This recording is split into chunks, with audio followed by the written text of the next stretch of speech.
जाएंगे तो इस देश का राजा और उसने मेरे इतिहास को दफना दिया। तुमको खेती करना होगा और लगान चुकाना होगा। 2000 ब्राह्मण सिर्फ भारत देश में आया और हमको गुलाम बना करके आज भी रखे हुआ। प्रजा समाज पार्टी का जिलाध्यक्ष डॉक्टर राजेश कुमार राम ने चुनाव से पहले जागरूकता अभियान का मुहिम छेड़ दिया है।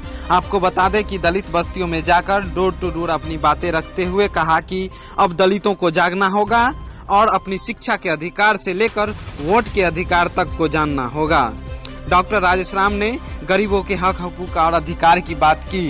आपको बता दें कि आजाद समाज पार्टी और भीम आर्मी के प्रिंस राज, पप्पू राज और शशिकांत सदा, नीतीश राम सहित कई अन्य साथी भी थे। आपस में करते हैं, लेकिन मेरे साथ क्या हुआ, मेरा इतिहास क्या है, हम कौन हैं, यह हमको पता ही नहीं चल रहा। और उसने मेरे इतिहास को दफना दिया, दबा दिया। और उस इतिहास को जागरूक करने के लिए इस पूरी दुनिया में हम लोगों के लिए एक ही भगवान आए और वह भगवान कहते हैं कि तुम अपने इतिहास को तो जानो। जो अपना पुरखा को नहीं जानेगा ना, मेरे बाबा के साथ जो हुआ, मेरे पुरखा के साथ जो लोग किया, हम भूल गए, हम पतित बन गए कि हमारा पिताजी को मतलब ऐसा किया, हम पतित बन गए, तो उसका तो कोई मतलब ही नहीं। हमारे बाप के साथ जो जुल्म हुआ और हम सोच रहे हैं हमारा साथ कुछ नहीं हुआ, तो फिर तब तो कोई बात ही नहीं, कोई बात ही नहीं। तो यह चीज समझना होगा हम लोगों को। हम ताकतवर हुआ करते थे, हम शक्तिशाली थे, हम राजा थे। आखिर हम कमजोर कैसे बन गए? शरीर से भी कमजोर, देखने में भी हम ऐसे बन गए कि हमको लगता है कि देखने से हमको लोग समझने लगता है कि दलित हो सकता है।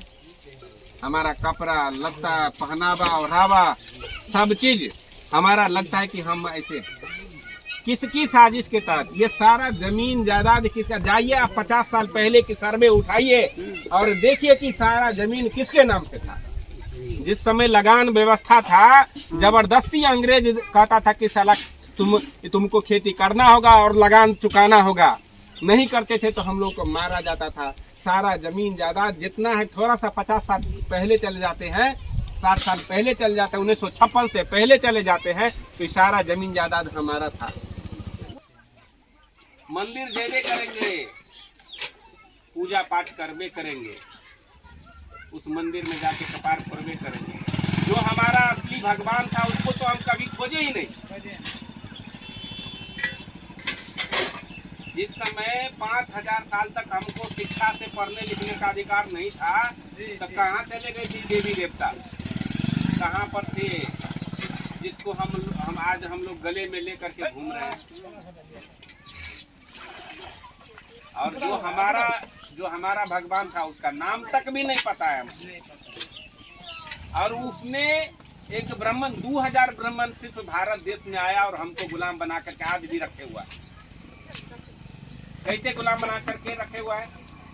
ब्राह्मण नहीं आएगा हमारे यहाँ, लेकिन हम हर घर में पंडित बना दिया, हर जाति में एक पंडित बना दिया।